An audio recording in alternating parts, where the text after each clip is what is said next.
You ready? Yep. All right. Well, hey guys, welcome to Take From Obvious Bozos, episode 2. I'm Drew, creative director of digital content for the Strickland, and SNY is here, and it's Zach. Zach,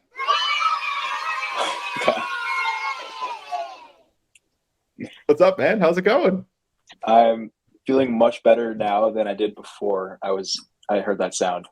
But looking forward to reading these takes though. Oh, it's gonna be great, guys. We have a makeshift soundboard ready for the this episode, so you guys are gonna hopefully love everything and not be like, yeah. So it's gonna be that. It's gonna be that type of bad type of sound effect stuff. It's gonna be great. We're gonna be looking at things we would never expect and whatnot. But I hope it's not as loud for them as it is for us. yeah, it's blaring. Yeah. It's just loud. Like it's just loud. Like it's insane. Yeah.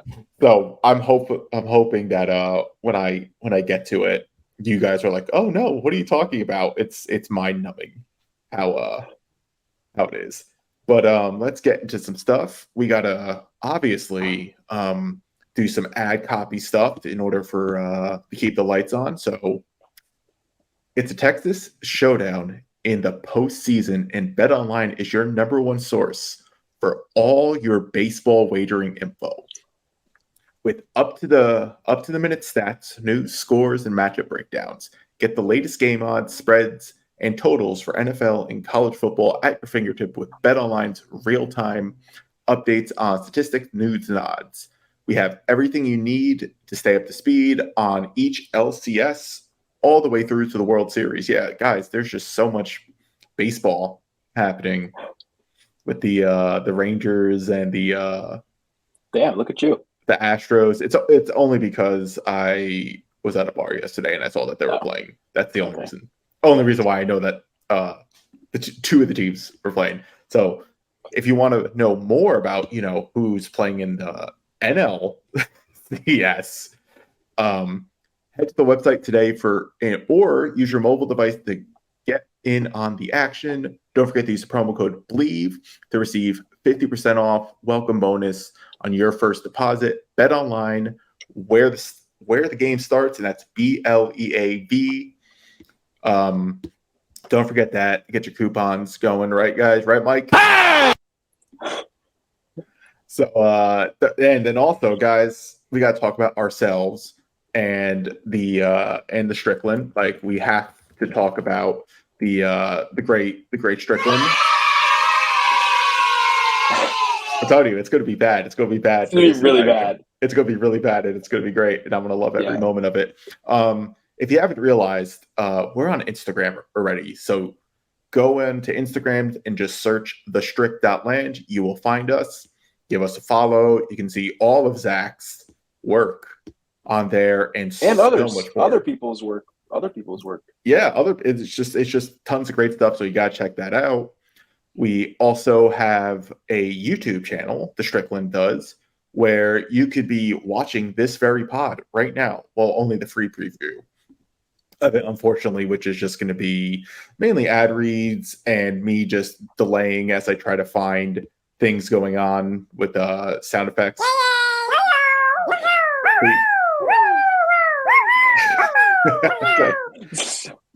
See, exactly. Make sure you subscribe to our YouTube channel. Just again, go to YouTube, type in the Strickland, you'll find us. And we also have a Patreon. And this is where, and the Patreon has tons of new content. So for $6 a month, you get access to the full version of this pod. So that means the full podcast and video. You also get access to our amazing Discord server where you get to submit takes for this show, along with Friday's episode of Pod Strickland, featured articles by the Professor Matthew Miranda, invites to private events throughout the season, and discounted on our merchandise. For $9, you get all of that, plus our new NFL show, Strictly NFL, hosted by Jeff and Con. You also get even more, more subscriptions for the more tiers. So definitely go. We got $50 we probably should have a $69. If we don't, if you want to give us $420, Yep. Go for it. It's you know. So yeah, that's the ads. Zach, are you ready for takes? I'm so ready for these takes. It's going to be absolutely wonderful. So we are starting off with Hooter Adam. Hooter Adam's take is the Knicks will finish with a 50-30. No. I can't hear you, dog. What happened? Wait.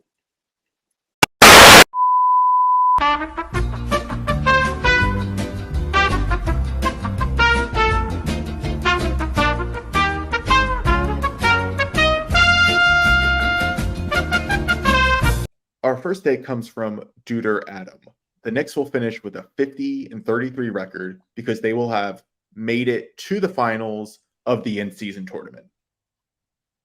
I think I put this take at the top of the list because it's an amazing take, and I agree.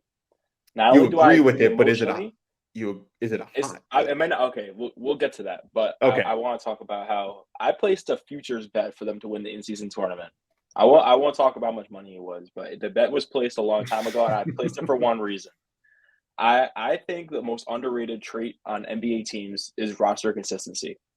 And I don't think any team around here is coming in with what we have. I think we made such little changes, and the one change that we did, like Dante over Obi, is such an easy change for us to make, and I think it's just going to make us better right away. And I know like preseason was kind of really not proving this at all, and preseason was horrible, but I don't take any stock in preseason. I don't really care what's happening. They were totally mailing it in, and I don't expect them to mail it in when the games count. And I think this is an amazing take from Duder Adam because I think they'll have their shit figured out before the NCAA tournament even starts. So you're agreeing with it. That's great. How hot do you think it is? I think it's pretty warm. I think a lot of people are like, I even if it's not the Knicks, I'm pretty confident that like a random team is going to win this tournament. It won't just be like, oh, the Bucks, oh, the Nuggets, they won the in-season tournament. It'll be like one of those second-tier teams. And so I think that's why this take is kind of warm because I think that's kind of the consensus around here. People are like, oh, the Mavs, they're the in-season tournament team. But I don't know. But I think it's pretty warm to take. Jesus Christ.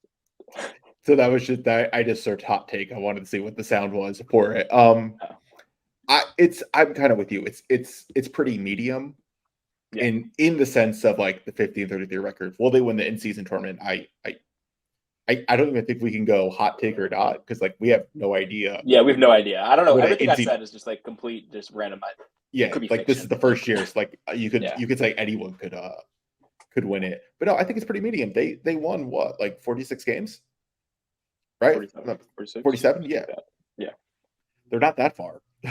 Right? Like, it's not that far. And they played at a 50-win pace once they finally removed, like, Fournier from the rotation shit. So, like, it was totally fine. So I didn't put this on the doc, or I might have squeezed it somewhere else, but he had a follow-up take for this, and he said that the media will call the Knicks the worst 50-win team of all time. And that will be the agenda from when they win 50 games. I could see that happening. I could, but I do think some of the Knicks stuff is shifting at the higher. I think it finally is. I think we're just seeing it. Yeah, I think so too. It's going to be interesting because like the Knicks are pretty much so inoffensive now, right? Because like they're hard to hate. Right, they're like James Dolan's not involved, right? Just like hasn't been involved. He's doing everything with the MSG sphere, all that sort of stuff, just like not involved. Leon Rose doesn't say anything. Like the Knicks don't say anything. They just say Tom Thibodeau cliches, right? Or they don't say anything. They're very boring, and they just go in and they play hard. And like everyone loves to watch a team that plays hard. So like, how do you like it's going to be difficult to hate. Like I know some of the pop culture-y stuff, right? Like the ringers and the ESPNs and stuff are going to like get their jokes off and everything, but it wasn't suspects. So like the usual suspects there, but like the Knicks were getting good buzz as like the year closed out last year. You even had Yeah, Charles Barkley on TNT. Like, I don't know if people like his opinion or not, whatever, but like he's still a very strong presence in the mainstream media. He kept talking about how great Jalen Brunson is, and he should have been an All NBA. So like, there is a level, I think, of national starting to tone down with the jokes. So I don't know if they're going to say it's the worst 50-win team. People on Twitter will. Yeah. Right? Like, that's going to, or like the internet's going to do it. I don't know if the media necessarily will do it. So good job there. Good job, Duder. Good take. We like it. We approve. Our next one is from G Baked. Tibbs will do a lot of shit that annoys us, but win just enough to keep him from getting fired. Where are you? This is a freezing cold take because it's gonna happen. This is Tom Thibodeau. Like, when has he not done anything that annoys us? And even if he's not doing anything to annoy us, we'll find something. We're always going to. But even I have a good feeling we won't have to find anything, and it'll just be staring us in the face. There's a question coming up of just like, what will Tibbs do that's bad, and it will save us for them. But I think there are going to be nights where like, oh, this guy should have closed and we lost, or that guy closed and he didn't and we won, and then he's not always going to like press the right buttons, and that's what's going to happen. And this team is so good that they're going to win through it most of the time. So I'm trying to find something with cold that we can do. Hold on. Freezing cold take. Freezing cold. Shivering take. Yeah, man. This is exactly what Tibbs is going to do. He's going to drive us insane. The team is probably talented enough to overcome most of it. That's why like 50 wins definitely isn't like it is in play. He has improved, interestingly enough, over the years. So it's not like, and honestly, we're just going to judge him in the playoffs now. Like, the team has almost reached the point where like playoffs are more important to me.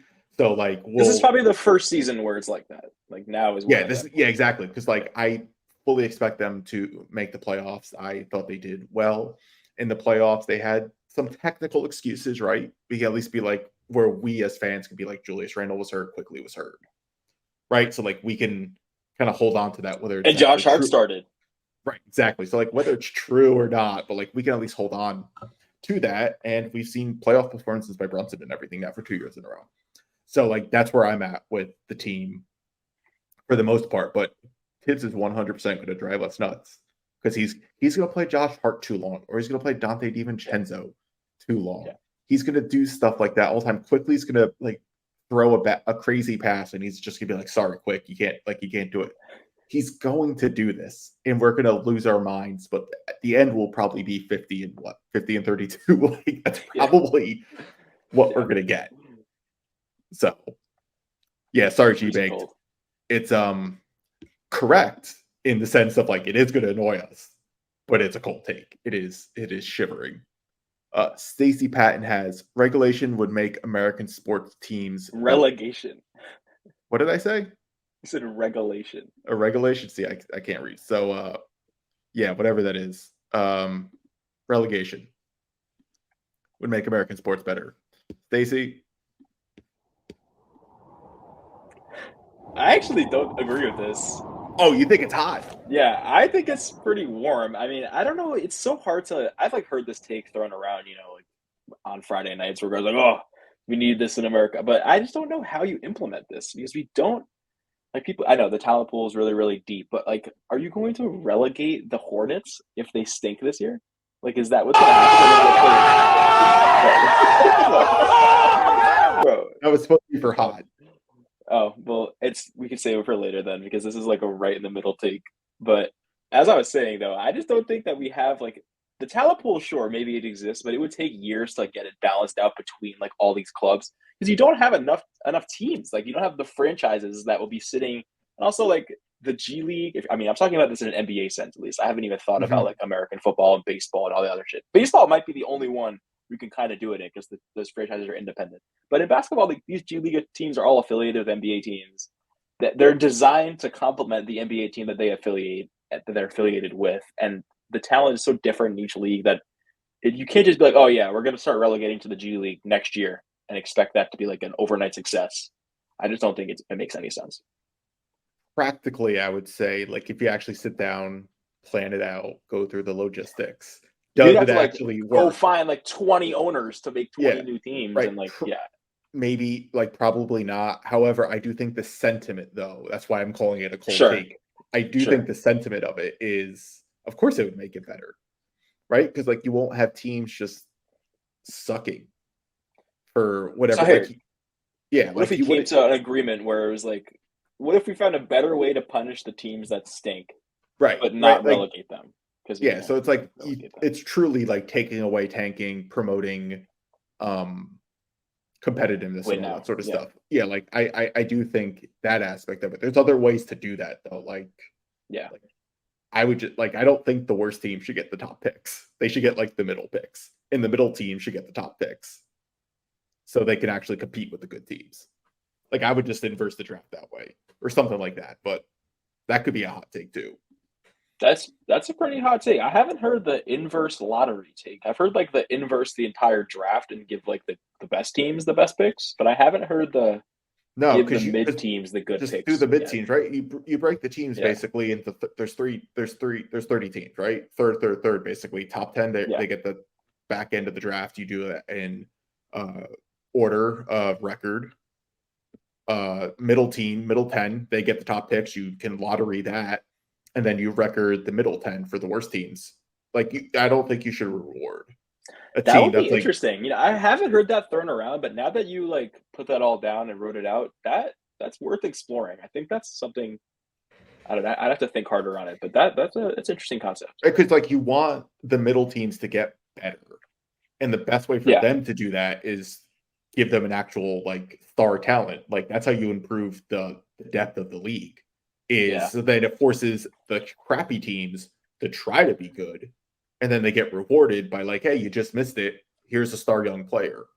Like reward good, like be good, and then you avoid like a team just like, well, we're just gonna like the Spurs, right? They're just like, well, we're just gonna be shitty until we get a top pick, and they got Wembanyama. It's like, congrats. Well, in your scenario, the Heat could have gotten Wembanyama after this year. Well, no, because they made it to the finals. Oh, they made. All right, so we're counting finals in there too. Right, it's like outcomes. Right, exactly. So that's what I mean by like the top 10 teams. So who was like who lost in the play-in this year? I can't remember. Chicago, Atlanta. Sure. So like Chicago would be in a lottery. Like I would just do equal odds for the middle 10 for those 10 teams. You just do equal odds, and whoever gets the top pick gets the top pick. Yeah, it's worth thinking about. It's a good idea. God, it's like scaring me. I'm like, someone there? Like, great. Villanex's take is IQ will be extremely disappointed with his usage this year. Oh man, I feel like that's a hot take. This one's been floating around too. I mean, this is like the biggest fear. It sounds like. I guess where my brain goes with this though is that somebody will definitely be disappointed with their usage this year. But I'm hesitant to say I'm hesitant to say it's like going to be IQ though.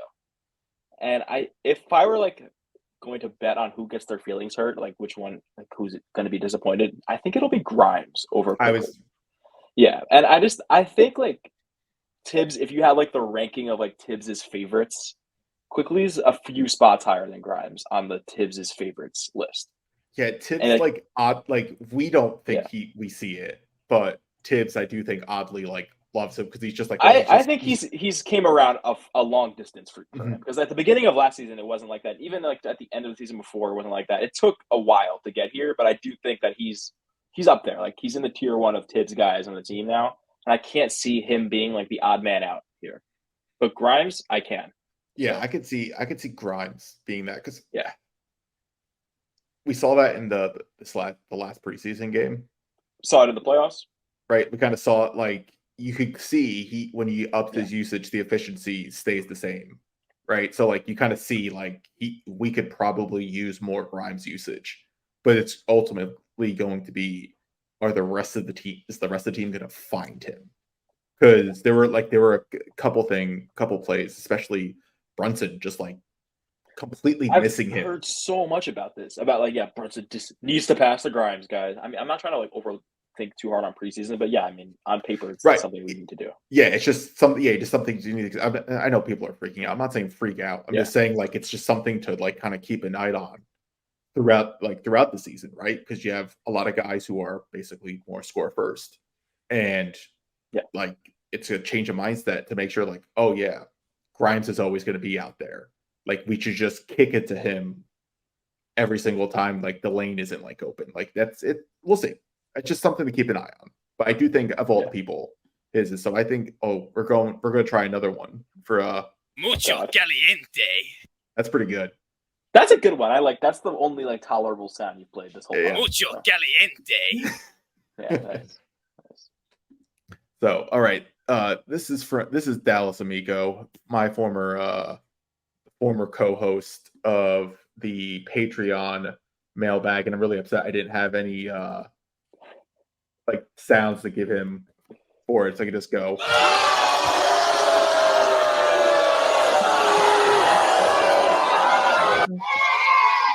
Yeah, boo, Dallas.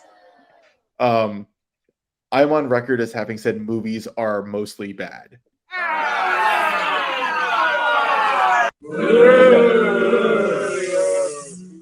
What kind of that's just, it's not even it's just a bad take. Can I speak on this? First of all, you need to introduce that this was a Dallas message that was sent in like the main general channel that James Marceda submitted.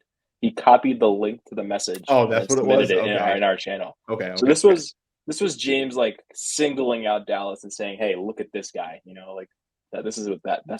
That's what this is. But anyway, I actually think I understand this take. And as somebody, here's why.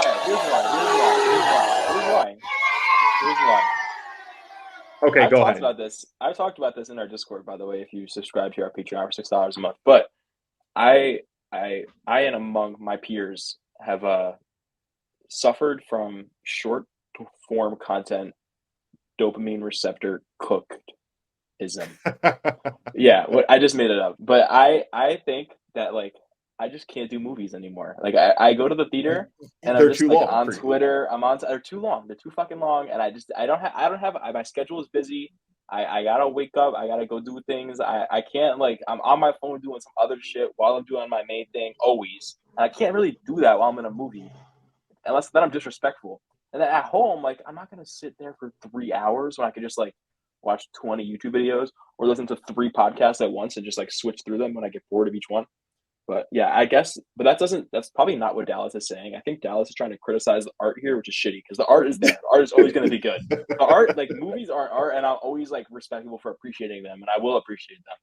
So if that's what Dallas is saying, is a terrible take. But if Dallas is talking about like the action of watching a movie, I would open my ears.